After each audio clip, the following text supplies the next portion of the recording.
Bueno, ahora vamos a buscar la Biblia en el libro de Primera de Reyes, capítulo número 19. El pasaje del que vamos a hablar está relacionado con el tema general que este mes estamos exponiendo acá en la iglesia. Hemos estado hablando acerca de salud, no física, aunque bien sabemos que nuestro Señor sana físicamente a las personas, porque Él tiene poder para sanar. Estamos hablando también de sanidad emocional, de sanidad mental, de sanidad espiritual. Dios quiere que usted y yo seamos sanos en todas las áreas de la vida. Y por eso aún esta mañana cuando se habló de Crown, de este anuncio, de este ministerio, es que Dios quiere que tengamos también finanzas sanas. Vamos a hablar acerca de un hombre que fue frágil. Mi tema podría ser algo así como: Dios cuida a su siervo frágil. Y yo quiero que tengamos en cuenta esta palabra frágil. Dios cuida a su siervo frágil. Y nos vamos a referir a Elías. Pero antes desarrollemos o definamos la palabra frágil. Normalmente cuando a uno le sirven un refresco, o si alguien acostumbra a tomarse una copita de vino, le dan precisamente en una copa algo que es frágil y la persona la toma con mucho cuidado. O si toma un refresco en un vaso de cristal, lo toma con mucho cuidado porque decimos que eso es frágil. Y cuando es algo frágil hay que cuidarlo y prestarle más atención de lo que uno lo haría con otro, qué sé yo, con alguna otra cosa.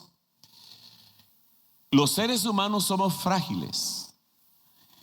¿Qué significa frágil? Frágil tiene que ver con esa tendencia a romperse, a debilitarse o a deteriorarse con facilidad. Los seres humanos somos frágiles. Somos frágiles físicamente, somos frágiles emocionalmente, somos frágiles mentalmente y en muchas otras áreas de la vida. Dios quiere que usted y yo reconozcamos que somos frágiles, que necesitamos de Él. La arrogancia humana, la altivez, el orgullo humano nos hace creer erróneamente que somos fuertes, que somos muy capaces, que somos extraordinarios. Y ese es el autoengaño, porque al final todos somos frágiles. Y quiero que usted piense un momentito en la imagen de un siervo de Dios. De todos estos personajes que la Biblia habla, probablemente usted tiene uno o dos o tres o varios héroes, como le decimos popularmente, héroes bíblicos. Yo tengo varios. Pero al final, conforme he ido estudiando a cada uno de ellos, me he dado cuenta que son frágiles. Y a veces nos hacemos la imagen y el concepto de que un siervo de Dios es un superhombre, una supermujer, un superjoven. Y en la Biblia no existe tal cosa. Todos estos hombres eran como usted y como yo, frágiles. ¿Qué se dice de Elías, del que vamos a hablar en esta mañana? ¿Qué se dice? Santiago nos da una breve descripción de Elías y dice: Elías era un hombre. Si paramos ahí la lectura, nos hace pensar en un hombre. Elías era un hombre. ¿Y quiénes somos los hombres? Hablo aquí en términos generales. ¿Cómo somos los hombres y las mujeres? Pues frágiles. Hay momentos en la vida en que uno se siente fuerte y se siente muy animado y se siente con fuerzas y con ánimo para desarrollar un proyecto que uno diría sería difícil de lograr, pero uno dice: tengo la fuerza y el coraje para hacerlo. Pero hay otros momentos en que uno está, como decimos popularmente, de capa caída. Unas veces estamos con todas las fuerzas para enfrentar situaciones difíciles, pero hay otros momentos en que estamos sumamente frágiles. Y qué bonito lo que describe Santiago sobre Elías. Dice, era un hombre. Era un hombre. Un hombre con emociones, con sentimientos, con debilidades, con fortalezas, con capacidades y con incapacidades. Pero era un hombre. Y agrega algo que me gusta, con debilidades. Y dice, como las nuestras. Todos los personajes de la Biblia eran seres humanos de carne y hueso, como usted y como yo, que tenemos altibajos en la vida, en el aspecto espiritual, en el aspecto físico, en el aspecto espiritual y en todas las áreas. Elías era un hombre débil. En otras palabras, Elías era un hombre frágil, sumamente frágil. Pero Elías, en un determinado momento, tuvo un desánimo. Elías, se dicen los conocedores del Antiguo Testamento, que fue el padre del profetismo. O sea, dando a entender que Elías era el que desarrolló, el que inició todo lo que será la escuela y ministerios de profetas que encontramos en el Antiguo Testamento. Y fíjese que Elías era tan importante o tan sobresaliente en su ministerio, que cuando nuestro Señor Jesucristo fue al monte y se transfiguró, aparece a un lado Moisés y en otro lado aparece Elías. Moisés representando la ley y Elías representando a los profetas. O sea que Elías era una persona prominente como profeta. Pero recuerden que era hombre con debilidades. Y en una de esas tantas debilidades demostró estar desanimado. Y quiero que pensemos un momentito en esto. ¿Cómo es posible que un hombre de Dios se desanime? Claro, los hombres de Dios se desaniman. Los hombres de Dios cometemos fallas, cometemos errores, tenemos momentos de desaliento, tenemos momentos en que perdemos la ilusión y la pasión. Esos somos los seres humanos. La clave es no quedarse empantanado o tirado en la lona en medio de nuestras crisis, y de eso vamos a hablar. ¿Cómo empezó el desánimo de Elías? Bueno, yo me voy a enfocar en el capítulo número 19, pero el anterior, el 18, encontramos que Elías tuvo un desgaste físico. Ese desgaste físico es importante tomarlo en cuenta, porque cuando usted lee el capítulo 18, e incluso el 17, se va a dar cuenta que en este momento, cuando Elías desarrolla su ministerio, quien era el rey era Acab, que se había casado con una pagana llamada Jezabel. Jezabel era de otra nación y ella comenzó a inculcar y a promover el culto a Baal. Entonces hicieron una reforma religiosa, dejando a Jehová Dios, el Dios verdadero, e irse por un Dios falso llamado Baal. Entonces Jezabel desde la corte comenzó a promover la idolatría hacia Baal. Y ella comenzó a reclutar una serie de personas a quienes les va a llamar profetas. Y junto con profetas de Baal también promovió el culto a una diosa que era la esposa en la mitología cananea, la esposa de Baal, que era Acera. Y tenían sus propios profetas. Obviamente todo eso era falso, era religiosidad popular, idolátrica. Entonces Elías, en el capítulo 17, le dice a Acab que por haber permitido el culto a Baal, iba a detener la lluvia por 3 años. Y en efecto, vea qué clase de hombre era Elías, que oró y la lluvia se detuvo por 3 años.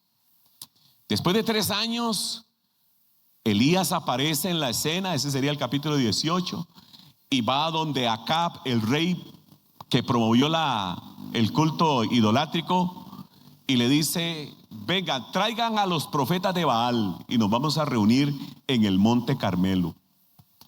Y se trajo a Acab a todos los falsos profetas de Baal, y también se trajo a todo el público que quisiera llegar.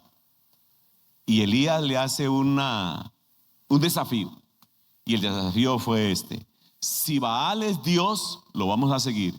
Si Jehová es Dios, nos vamos a seguir solo a él. Pero no podemos estar en esas dos decisiones. Y entonces él dice: vamos a hacer una cosa. Los 450 profetas de Baal nos vamos a reunir, y uno contra 450. Y vamos a poner un altar, y vamos a tener ahí un becerro, un novillo, y el Dios que responda con fuego y consuma el novillo, ese es el verdadero Dios. Si Baal responde con fuego y consume aquel animal, lo vamos a seguir. Pero si es Dios el que responde con fuego, entonces él es el verdadero Dios y lo vamos a adorar. La gente aceptó el desafío. Y entonces es interesante lo que dice el pasaje, porque menciona que desde la mañana, y yo quiero que preste atención este aspecto, que diga que desde la mañana estuvieron ahí los 450 profetas y Elías. Y los 400 profetas invocaban a Baal y le rogaban a Baal: Baal, responde con fuego, responde con fuego. Y pasaban las horas, y pasaron las horas, y Baal no respondía. Obviamente nunca iba a responder, porque era un Dios falso. Incluso gritaban y cayeron como en la histeria, se rasgaban el cuerpo, se sangraban para ver si acaso Baal respondía. Elías incluso hasta los molestaba y les hacía bullying a estos falsos profetas. Pero es interesante que dice que en la hora vespertina, y cuando yo oigo esta palabra vespertina o leo vespertina, veo que se refiere a la tarde. Quiere decir que estuvo desde horas tempranas hasta la tarde. Ahí estaba Elías con estos falsos profetas, pero eso era un cansancio. Estar en eso tuvo que haber sido un desgaste físico. Pero hay algo más. Cuando ya Elías dijo: ya cálmense, me toca mi turno. Y entonces vea lo que hace Elías. Preparó un novillo. Si usted ha tenido la oportunidad de preparar un novillo y jalarlo y llevarlo y descuartizarlo y prepararlo, sabe que ese es un desgaste físico. Después dice que tomó 12 piedras e hizo un altar. Yo me imagino que no eran piedrecitas así como las que se utilizan en la construcción, sino que debieron haber sido piedras relativamente grandecitas. Y preparó el altar. Después, alrededor de ese altar, cavó una zanja. Hizo ahí una zanjita, y eso tuvo que lo hubiera hecho tal vez con alguna pala o con algún instrumento para hacer esa zanja. Después, tomó leña, y yo creo que lo hizo solo, o probablemente puede ser que haya tenido un amigo, pero eso era un desgaste. Tomó leña, preparó el altar, después descuartizó el novillo. Y todo eso fue un desgaste físico. Y fueron muchas horas que él dedicó a eso. Cuando ya tenía todo listo, puso el novillo sobre el altar, y entonces hizo una oración sencilla, cortita, y nada más le dice: el Dios de Abraham, de Isaac, de Jacob, envía fuego. Y vino una llamarada desde el cielo y consumió aquel animal. Con esto se demostraba que el verdadero Dios es Jehová de los ejércitos, el Dios de Abraham, de Isaac y Jacob. Pero no se quedó ahí. Vino Elías y le dicen a la gente: tomen a los 450 falsos profetas de Baal. Los llevaron a un lugar, y ahí Elías los ejecutó, los mató. Y yo me imagino que tuvo que haber sido también un poco que de desgaste físico. ¿Usted sabe lo que es 450 profetas irles pasando el cuchillazo para ejecutarlos? Eso es cansado. No era que ellos llegaban y decían: ahora me toca a mí, tome. No creo que haya sido así. ni tenía una metralladora como para haberlos hecho de ejecutado rápido. Algunos se resistían y probablemente Elías los agarraba en la melena y le decía, venga para acá, y los descuartizaba a todos. Bueno, tal vez estoy siendo muy dramático, pero lo que quiero yo decir es que hubo un desgaste físico. Todo esto que él hizo es un desgaste físico. Y hizo otra cosa, así que había ejecutado a todos. Si usted termina de leer el capítulo 18, se da cuenta que Elías le dice al rey Acab, ahora sí, móntese en su carruaje que era jalado por caballos y váyase para Jerusalén, váyase para el palacio porque ya viene la lluvia. Elías, mientras el rey se iba, subió al monte, se arrodilló, oró. Deduzco que probablemente dio gracias a Dios. Y en un momento a otro, cuando ya el carruaje del rey Acab, jalado por caballos, iba a cierta distancia, Elías, de una manera impresionante, comenzó a correr detrás de Acab, detrás del carruaje. Y tanto corrió y a tan velocidad iba que se le adelantó al carruaje, jalado por caballos. O sea, fíjese el desgaste físico. Y corrió desde Jezreel, o sea, desde el monte Carmelo hasta Jezreel, que eso es una distancia más o menos en línea recta, más o menos entre 37 y 40 kilómetros. Y qué carrerón. Pero como eso es en línea directa, pero como hay curvas, tuvo que haber sido no menos de 50 o entre 40 y 50 kilómetros. Una gran carrera. Y una carrera habla también de un desgaste físico. Todo eso lo hizo Elías en un solo día. Vea qué energía y qué condición física por un lado, pero a la vez qué desgaste físico. Bueno, Elías llega ya quizás a descansar a su casita, a su tienda de campaña o qué sé yo. Y al otro día, cuando Acab llegó a la casa, le contó a Jezabel todo lo que había hecho Elías y cómo mató a los 450 profetas de Baal. Y entonces, ¿qué hace Jezabel? Obviamente se molestó porque le mataron a sus 450 asistentes que estaban trabajando en la reforma falsa, de religiosidad falsa, y entonces le manda un mensajito a Elías. Y aquí está el detonante por el cual Elías cae en el desánimo.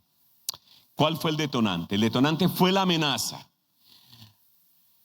Jezabel le mandó este mensaje. Si gusta puede leer conmigo el versículo número 2. Entonces Jezabel envió un mensajero a Elías a decirle que los dioses me castiguen.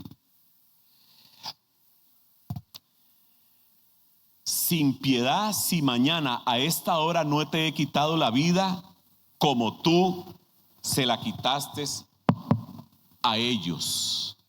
Entonces, en otras palabras, lo que Jezabel le está mandando a decir es: te voy a matar.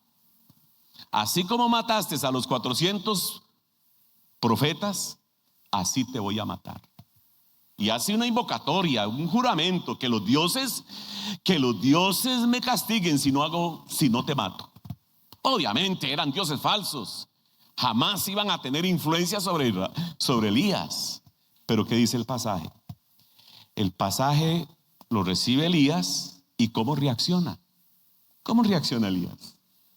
Cualquiera de nosotros pensaría: Elías se volvería a armar de valor y enfrentaría a Jezabel. Si mató a 450, una mujer, ¿qué le puede hacer?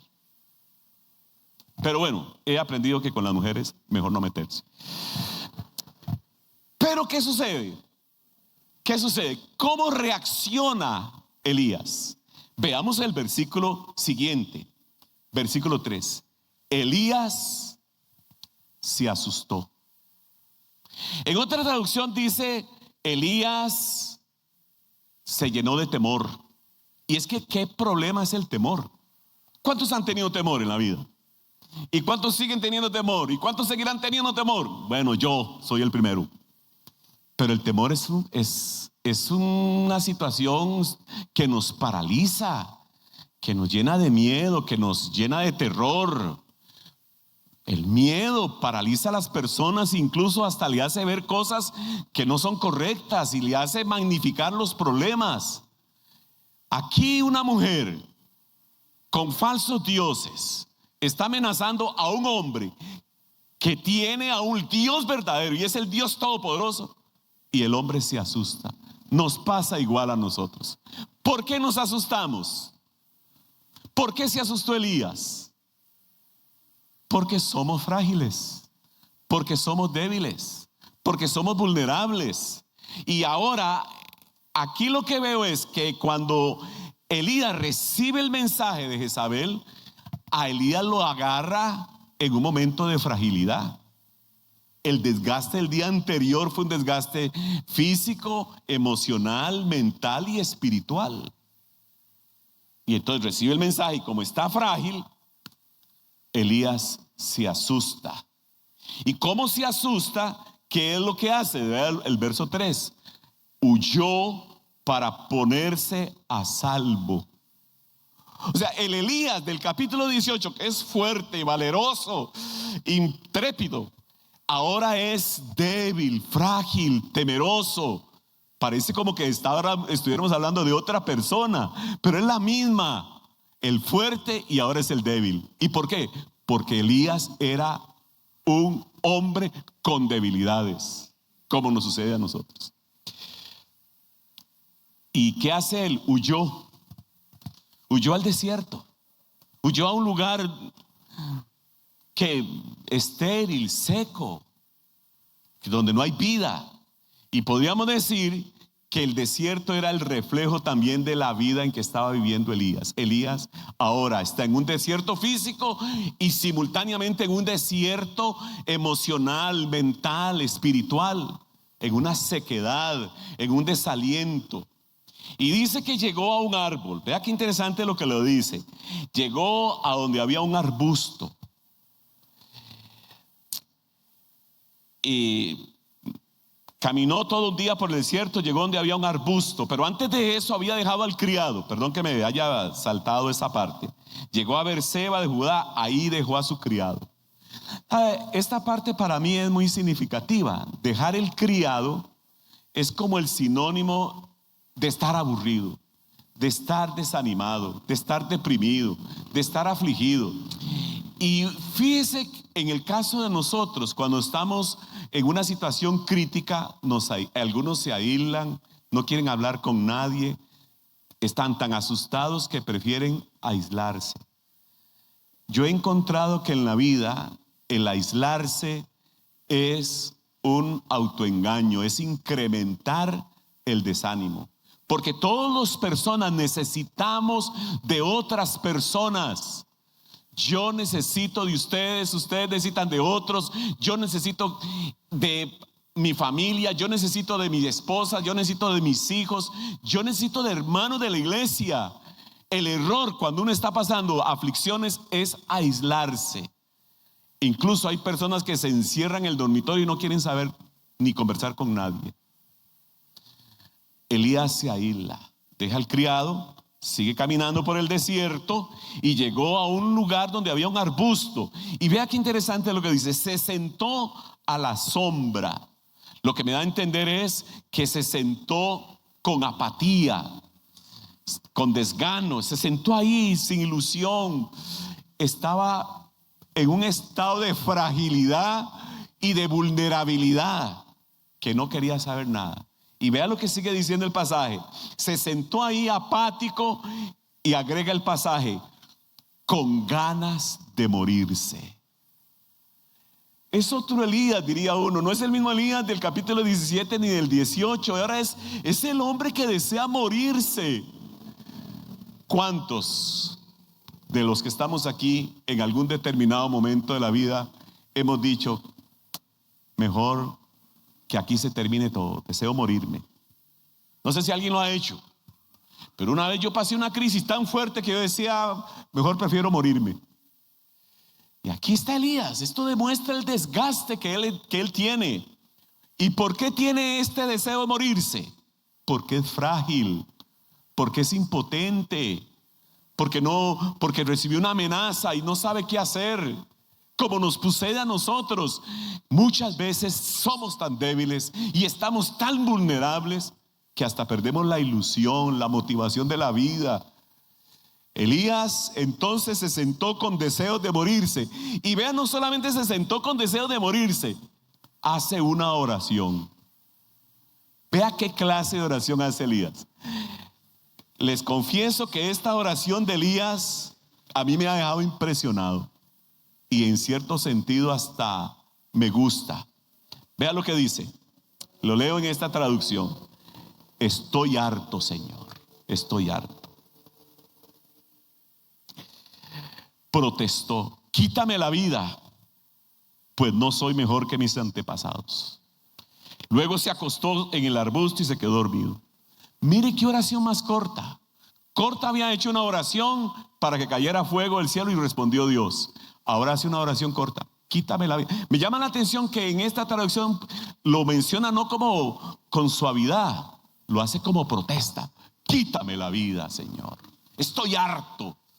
Quítame la vida. Mire, si yo veo a alguien que viene aquí al altar y levanta las manos o se arrodilla y comienza a decir, quítame la vida, Señor, quítame la vida, yo me acercaría, le pondría las manos y le diría, te reprendo, Satanás. No. Pero Elías no hace eso. Elías está siendo sincero. Si alguien dice esto, yo quiero morirme, inmediatamente le decimos, reprenda al diablo, no se ate, y hacemos un montón de cosas. Pero Elías lo hace. ¿Por qué lo hace? Porque está frágil. Ahora, lo que me llama la atención de esta oración es que Dios la escuchó. Pero no le respondió a la manera de Elías. Dios la escuchó, y lo que quiero resaltar con esto es que escuchó el corazón afligido, angustiado, perturbado en que se encontraba Elías. Escuchó lo que estaba detrás de las palabras. Era un hombre frágil, un hombre impotente, y se echó a dormir, dice el pasaje. Pero vea qué lindo lo que viene después. De repente apareció un ángel. Y este ángel, ¿qué hace? Este ángel va a hacer varias cosas. Este ángel primero lo despierta y le dice, levántate y come. Y ahí le sirvió una comidita muy sabrosa y después lo dejó dormir. Le dio panecillos cocidos y un jarro de agua y después volvió a dormir y lo dejó descansar. Recuerde que él había tenido un desgaste físico y ese desgaste físico le estaba afectando todo el ser, emocional, mental, espiritual, ministerial. Y ahora lo que primero que necesitaba era comer. Había caminado por el desierto, se había acostado a dormir y no comió. Y ahora el ángel dice, coma. Pero lo que quiero llamar la atención también a esto es la palabra ángel. Ángel. ¿Qué significa ángel? Ángel significa literalmente enviado. En este caso, Dios escuchó o vio el corazón afligido de Elías y le envía un ser angelical. Pero Dios hace lo mismo con nosotros. ¿Cuántas veces no hemos estado de capa caída, abatidos, desilusionados? Y de un momento a otro aparece alguien en el camino, un familiar, un hermano de la iglesia, un amigo, y comienza a hablar con nosotros y nosotros exteriorizarle nuestras frustraciones y esa persona nos oye y al final nos da un consejo o nos dice unas palabritas u ora por nosotros. Dios usa enviados, ángeles enviados. ¿Para qué? Para animarnos cuando estamos en crisis. Porque si hay algo que quiero dejar en el corazón de cada uno de ustedes es Dios está interesado en nuestro bienestar espiritual y emocional. Esta mañana entonamos una alabanza que dice, te amo Dios, tu amor nunca me falla, mi existir en tus manos está, desde el momento en que despierto al anochecer, mi vida está en las manos de Dios. Tu fidelidad me persigue, tu fidelidad. Entonces Dios está persiguiendo aquí a Elías, pero lo hace enviando un ángel. Y a nosotros nos persigue enviando personas que nos reaniman. Lo triste es que muchas veces nosotros no queremos aceptar esa ayuda, pero Dios está usando personas para animarnos. Yo recuerdo cuando nos fuimos de misioneros a Nicaragua, llegamos en enero. En marzo sentí un dolor muy fuerte en mi estómago. Bueno, la cuestión era un dolor insoportable y ya me di cuenta que eran piedras en la vesícula. Y era un dolor terrible. Llegando a un país para servir de misionero y ahora estoy enfermo en un hospital, me operan de emergencia y estaba de capa caída, ahí solito en el hospital, no conocía a nadie, gracias a Dios el idioma favorecía. Pero de un momento a otro entró una señora que había conocido anteriormente y llegó con una sopita. Esa era el ángel. Llegó con una sopita, me dijo cosas muy bonitas, etcétera, etcétera. Los días de estar internado, llegó un pastor y oró por mí. Ángeles, ángeles. Y así ha sucedido con muchos de ustedes. Ustedes tal vez dicen, estaba en una crisis, en lo peor de mi vida. Y vino una persona y Dios la envió. Es la gracia de Dios que se manifiesta. Bueno, después el hombre se vuelve a dormir y el ángel vuelve de nuevo, le vuelve a dar otra comidita y lo levanta y le dice, levántese porque va a tener que viajar y levantarse e irse al monte de Dios. Uno diría, el monte de Dios, ahí donde está Dios.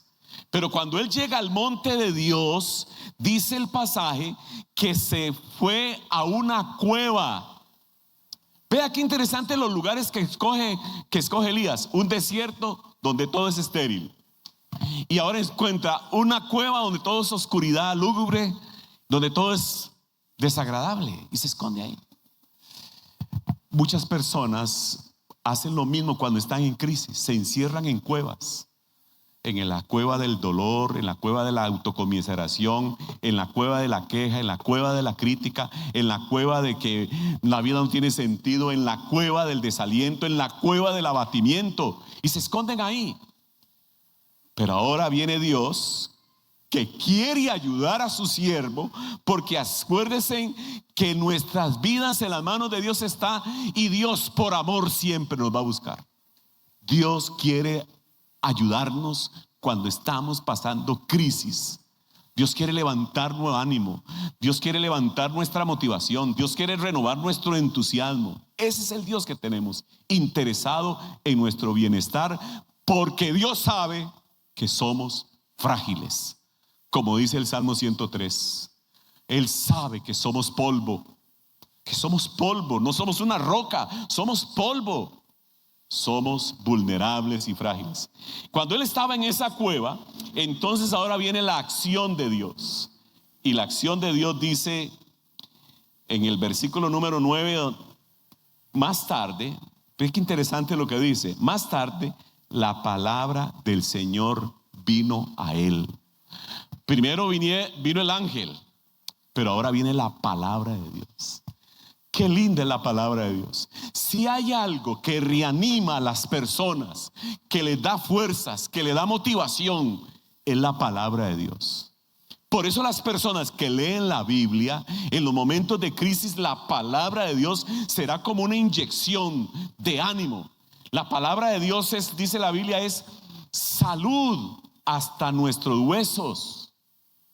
La palabra de Dios levanta al caído. La palabra de Dios renueva la mente. La palabra de Dios estabiliza los sentimientos. La palabra de Dios disipa los pensamientos negativos y pone pensamientos de fe. La palabra de Dios disipa el temor y nos transmite confianza. Qué linda es la palabra de Dios. Por eso usted tiene que leerla. Y lo digo como mandamiento, usted tiene que leer la palabra de Dios para que sea fuerte y en los momentos de crisis levantarse para seguir adelante. Vino la palabra de Dios y le pregunta, ¿qué haces aquí? ¿Qué haces ahí, Elías? ¿Qué haces ahí?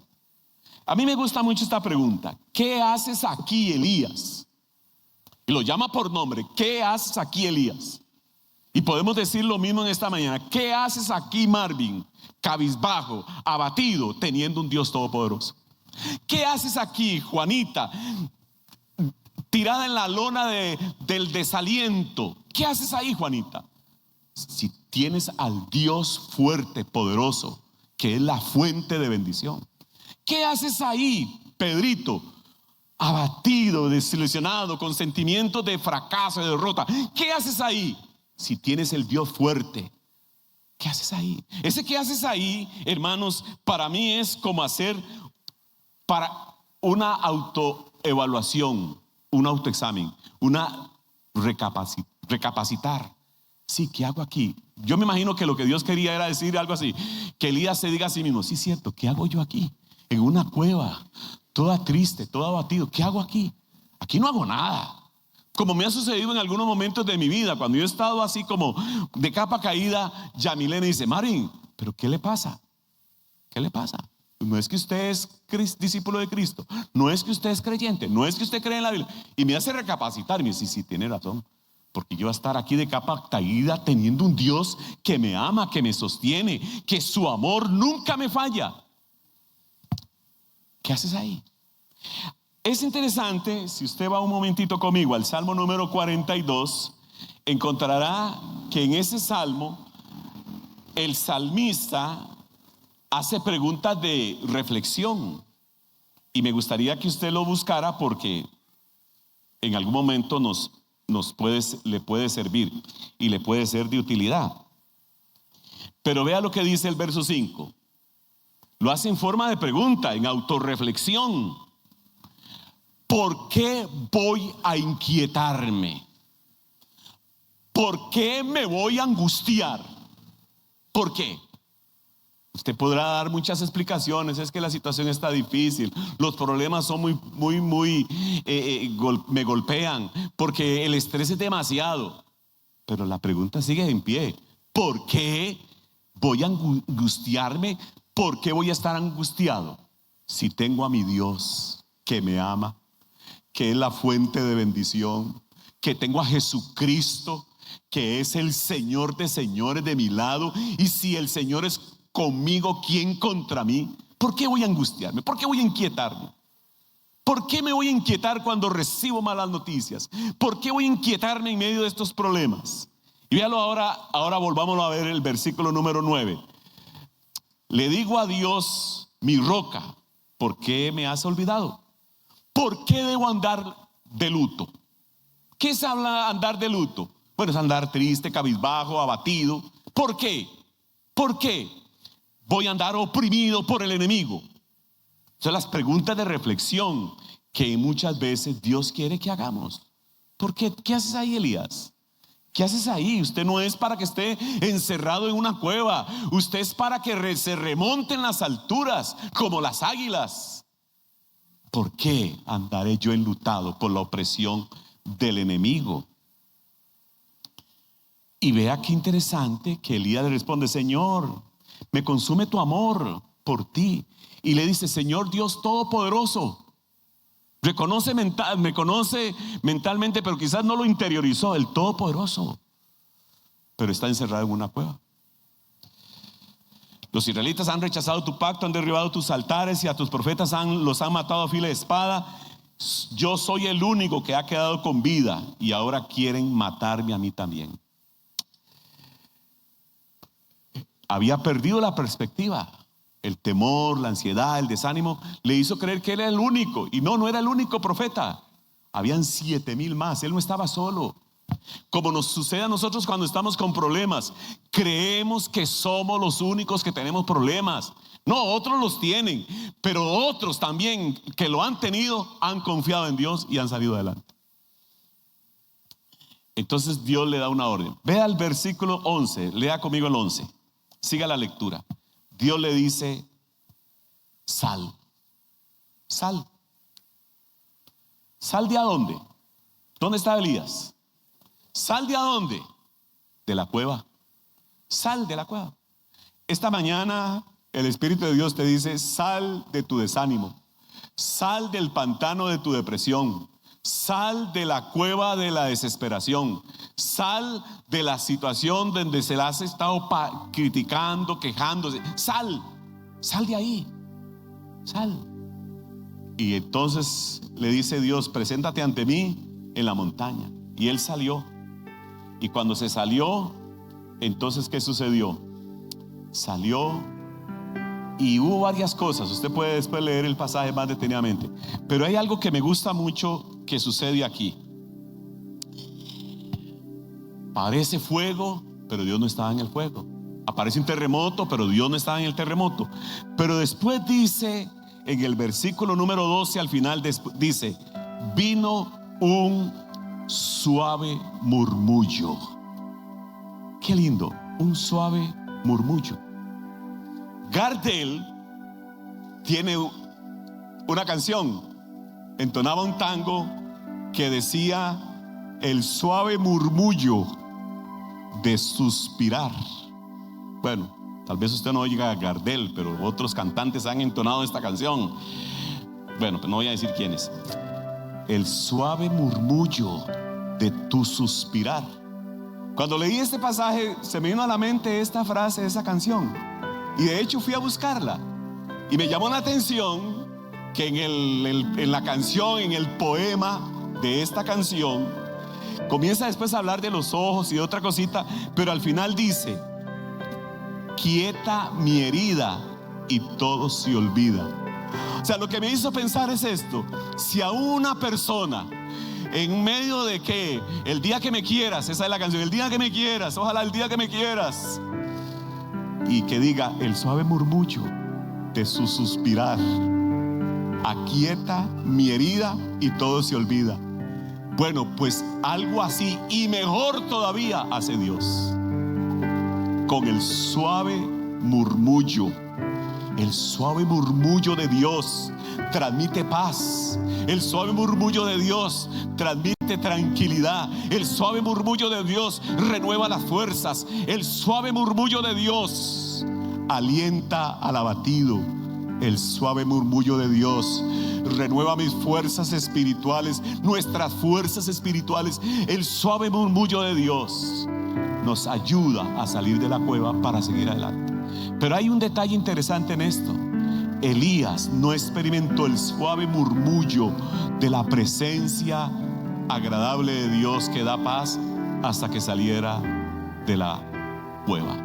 Por eso Dios le dice: sal primero y después te doy mi paz. Y la otra orden que recibe Elías es la que dice en el versículo número 15. Te dice: sal, ahora que tienes paz, regresa por el mismo camino. Regresa, Elías, regresa. Usted no es para que se quede en una cueva, usted es para que se remonte en las alturas como el águila. Y lo mismo te dice el Espíritu Santo. Usted no es para que esté abatido, lamentándose, sufriendo, llorando, quejándose, criticando y lamentándose del pasado. Usted es para que se levante con esa paz que Cristo Jesús da. Porque hay algo muy interesante con respecto a la paz, y es que nadie puede producir paz. Nadie produce paz. Cristo sí es paz. Él es el príncipe de paz y puede darte paz. Y por eso Jesús le dijo a sus discípulos: mi paz les dejo, mi paz les doy. Y quiero resaltar dos promesas para terminar este pasaje. Entrégale tus afanes al Señor y Él te responderá, y Él te sostendrá, y Él te animará. Entrégale tus afanes, tus angustias, tus temores, tu estrés, tus frustraciones. Entrégaselas al Señor y Él te sustentará, te sostendrá. No permitirá que el justo caiga y quede abatido para siempre. ¿Por qué? Porque su amor nunca nos falla, como dice la canción. Y la otra promesa que quiero resaltar es esta: depositen en Él, en Cristo toda ansiedad, porque Él cuida de ustedes. Si esta mañana usted ha venido como Elías, abatido, desanimado, o está en la cueva del desaliento, de la tristeza, de la depresión, yo le invito, mientras entonamos una vez más esta canción, que usted pase aquí adelante. Permítame 3 minutos más. Ven aquí adelante y permítame orar por usted. Pero qué lindo que el suave murmullo de Dios que transmite paz venga en esta mañana. Y como dice el pasaje, depositen en Él toda ansiedad. Póngase de pie, puede pasar aquí al frente y me permita orar. Permítame orar por usted. Pase aquí al frente. Él es paz. Salga de la cueva, salga de la cueva, salga de esa cueva del desánimo. Ya deje de quejarse. Su amor nunca falla. Su amor nunca falla. Su amor nunca falla. Y si hay personas que quieren ayudarnos a orar por los que están aquí al frente, también pueden hacerlo. Y mientras oramos, crea que el Señor no te va a abandonar. Johan, si es tan amable de pasar aquí al frente. Usted despide después de que yo